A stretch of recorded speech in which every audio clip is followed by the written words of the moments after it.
Okay, getting back to what I was saying. After Animus dies in at the end of at the hands of Master Org, all seems hope is all hope is pretty much lost at that point until miraculously all of the power animals return and finish Master Org off with what's called the Ultra Roar attack. Kind of a takeoff since their trademark is the Mega Roar during the series. And though we don't actually see the animals that make up Animus appear, it's presumed that he survived and has come back to life again. Damn. Okay, now that's the character and the story, sort of. Let's get a look at the toy. Now, this is a secondhand from a friend of the family, so again, it's not in great quality. But you can still see it's mostly intact. I do not have most of his accessories. Now, I didn't really care too much for Wild Force the series, but the mecha was pretty interesting. And it also introduced another really annoying thing in the fandom, which is called limb swapping. Now, if you're a Transformers fan, you're familiar with Scramble City, and the Scramble City process, by which most of the combiners, likes of which Superion, Mendosaur, Bruticus, Defensor, could kind of interchange parts, and this even carried on with the Energon combiners with Superion Maximus, Bruticus Maximus, Constructicus Maximus. Could all interchange parts to some degree. Well, what Bandai did with the Gal Ranger line, from which this is taken from, was do their own take on limb swapping. And that Gal Ranger featured a lot of auxiliary Zords that could be combined with the main Megazords to form new modes or even new Megazords. There was Gal Elephant, or I guess the Elephant Wild Zord in Wild Force that could form the Wild Force Megazord Sword and Shield mode. There was the two bears, which I guess gave double knuckle attack to the Wild Force Megazord.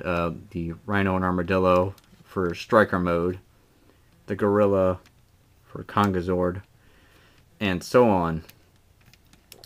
This actually reached a height with this year's Engine Sentai Go Andra, which is going to be called Power Rangers RPM in the US, with the Engine OG-12, which is 12 separate Zords combined into one, or 4 Megazords combined into one.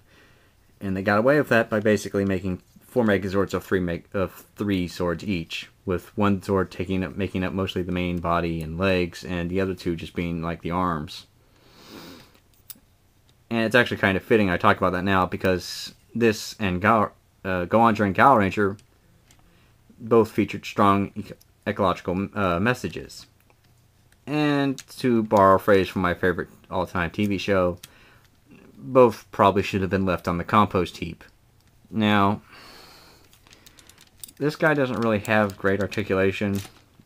I mean, he can lift it, he can move his arms up, you can see they click, click. They move in and out a little bit. I do not have all the accessories that go with him, unfortunately. Like I said, it's in plain. He is die-cast, though. He has a great deal of die-cast in him. Mostly in his, I think, his upper legs here. And bits on the, I guess, on the lion and on the condor are die-cast, as well as these big metal parts right here on both the leopard and the shark. I'm not going to try taking him apart because he was a bitch to put together, because he's old, as you can tell. But, yeah. He's actually kind of solid. Now, if you can find some of the older Wild Force Zords on eBay, you may want to consider picking them up if you like them. I'm not going to say you should or you shouldn't, but, you know, there they are. Now, one other thing I am going to do in this video, besides show this off, is compare him in size. And I've got a few little comparison shots to show everyone. Okay, you zoom back out so you get a better look at the whole figure here. And the first thing I want to compare him to is Classics Starscream.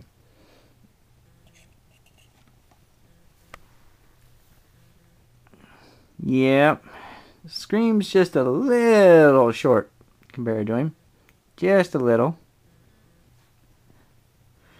take him away. And here's Classics Voyager Optimus Prime. You can see, standing right beside him. Again, kinda stumpy. I'm gonna move him in front here so everybody could see.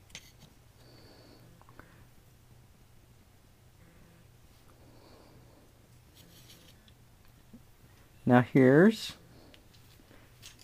Movie Deluxe Wreckage.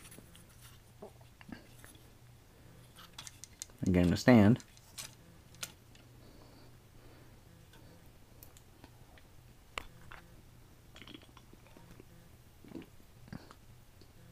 Barely up to his groin. But I'm like, well, okay, what about all these small-ass Transformers? What about something bigger? Well, you're in luck.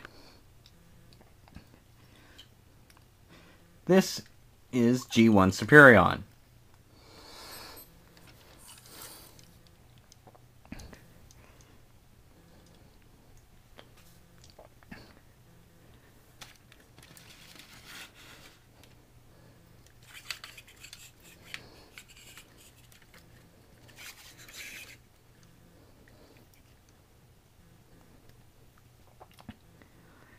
As you can see, this is actually a pretty tall figure.